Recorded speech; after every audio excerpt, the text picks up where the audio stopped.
সবাই বলে না একটা মেয়ে খারাপ হওয়ার পেছনে একটা ছেলের হাত থাকে। আমি তো বলবো একটা লয়াল মেয়ে খারাপ হওয়ার পেছনে তার 12 ভাতারি খানকি মাগি বান্ধবীর হাত থাকে।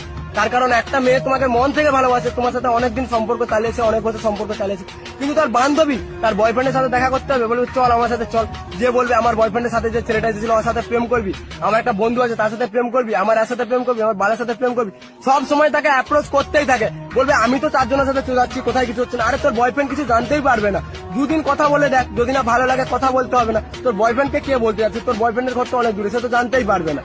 আর এমন ভাবে ঠিক একটা মেয়ে কথা বলতে শুরু করে, কথা বলতে বলতে ছেলেটার থাকে এবার লুকোতে শুরু করে। আর একটা মেয়ে যখন একটা অন্য ছেলের সাথে কথা বলে সেটা মেয়েটার ব্যবহারেই বোঝা যায়। বাট মেয়েদের বুদ্ধি আটুতে থাকে, এমন এমন কাজ করে, ছেলেকে ব্লক করে ফোন করবে, ফোন করে বলবে যে বাবা ফোন করছিল, রাত 12টার সময় বলবে যে মাসি ফোন করেছিল, তাই অন্য করে ব্যস্ত ছিল। যে ছেলেটার কাছেও মেয়েটা ধীরে ধীরে খারাপ হয়ে যায়, যে ওই মেয়েটা আবার যেই ছেলেটাকে ভালোবাসতে হবে সেই ছেলেটাকেই শত্রু ভাবতে শুরু করে, কারণ সেই ছেলেটাই ওকে এবার প্রত্যেকটা জিনিসে বাধা দিতে, সন্দেহ করতে শুরু করে। দিয়ে ওই মেয়েটা এবার অন্য একটা ছেলের সাথে যখন দেখা করে যখন ওর সাথে কিছু শারীরিক কিছু করে নেয়, করার পর তখন মেয়েটা আগের যে ছেলেটাকে ভালোবাসতো তার সাথে ব্রেকআপ করতে চায়। এভাবেই ধরতে গেলে একটা ভালো মেয়ে, লয়াল মেয়ে, সে খানকিতে পরিণত হয়। আর একটা ভালো ছেলের জীবন, যার কোনো দোষ নেই কিছু নেই, যে মন থেকে 100% ভালোবেসেছিল, সেও নষ্ট হয়ে যায়, সেও খারাপ হয়ে যায়।